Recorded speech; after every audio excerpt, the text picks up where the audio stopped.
review, and today I am reviewing The Boat That Rocked, the 2009 film directed by Richard Curtis and starring Bill Nighy, Emma Thmpson, Kenneth Branagh, Rhys Ifans, Tom Sturridge, Nick Frost, Chris O'Dowd, and Phillip Seymour Hoffman. And basically this film is about a group of pirate radio people who, by the way, it's also called pirate radio in some countries. I read that somewhere on IMDb. But anyway, and yes, they are all on this boat together and they produce pirate radio to the people of Britain. And Kenneth Branagh character is against them. And that's basically the film. But also in the film is a bunch of other stuff. For example, the film focuses largely around Tom Sturridge's character and his romantic relationships with this character at one stage.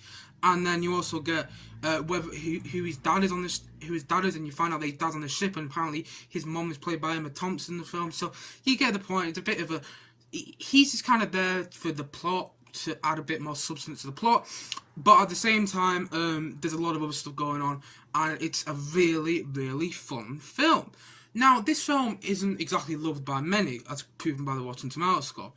But I really like it. Basically, Richard Curtis, if you don't know who Richard Curtis has done films such as Love Actually, Notting Hill, Yesterday, he wrote Yesterday, which was, by the way, I reviewed on the channel and I quite liked.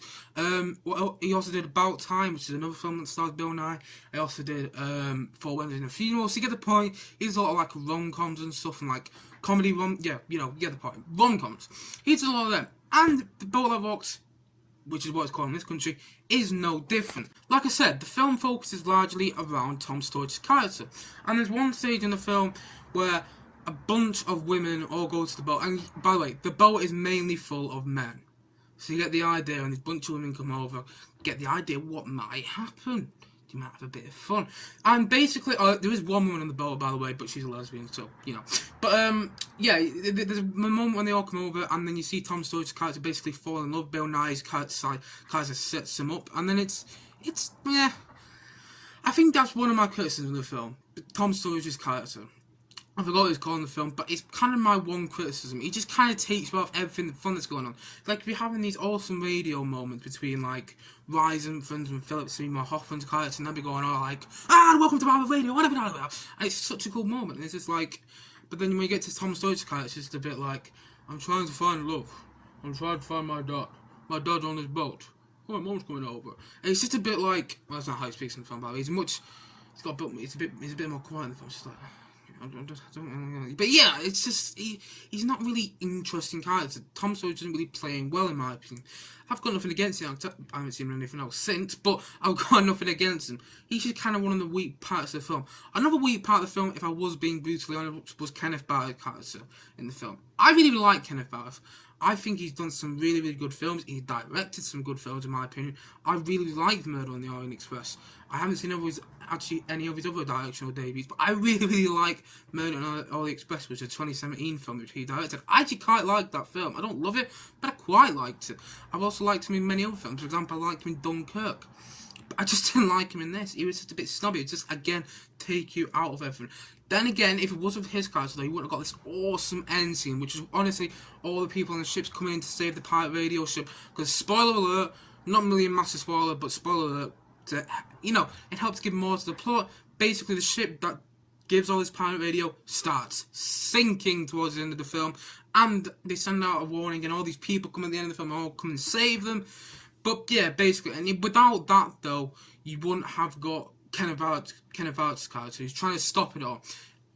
In some ways he works in the film, in some ways he doesn't. I think the ways he doesn't work in the film kind of outweighs the good things about him in the film. Saying that, he's watchable in it. I didn't mind him. I think he's good in it.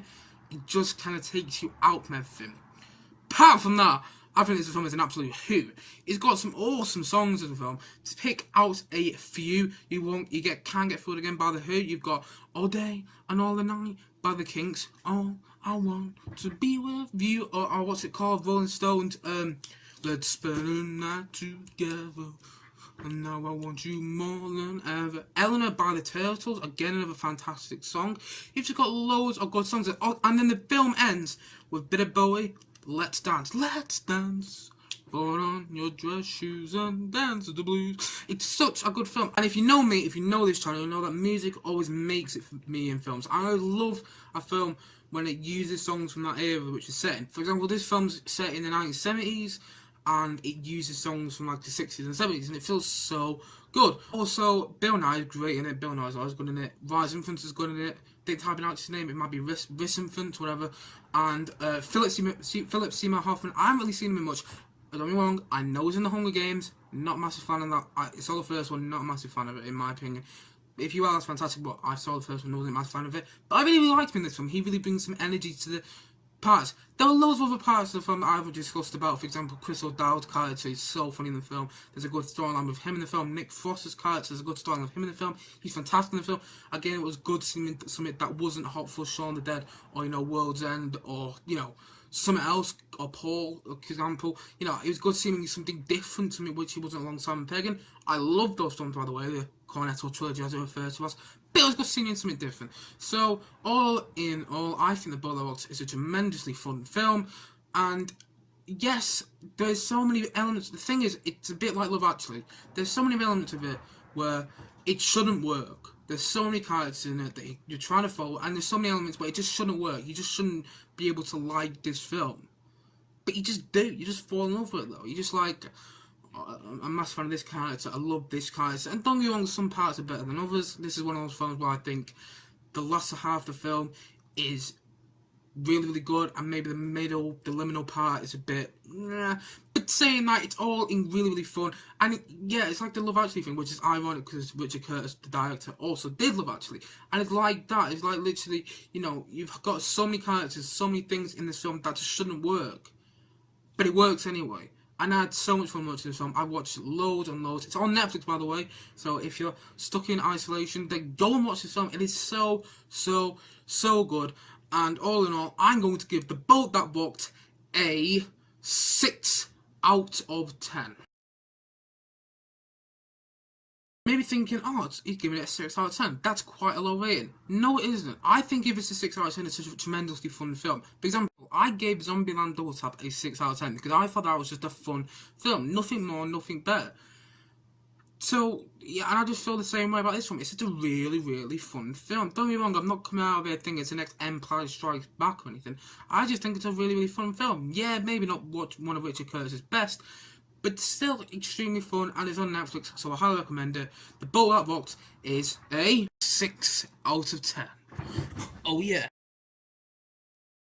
Anyway guys, what do you think of The Boat That Rocked? Do you love it, do you hate it, or have you just not watched it? And if not, why not? Please comment below and let me know your thoughts. Seriously, why have you not watched this film? It's on Netflix. Go and watch it if you're stuck in isolation. Anyway guys, thank you for watching as always. Like, subscribe, and look forward to many more film reviews, look forward to many more videos, both film reviews and TV reviews coming soon. Also go and check me out on Instagram if you haven't already. Anyway guys, thank you for watching, like, subscribe, and check back to see more. See you guys again soon. Bye!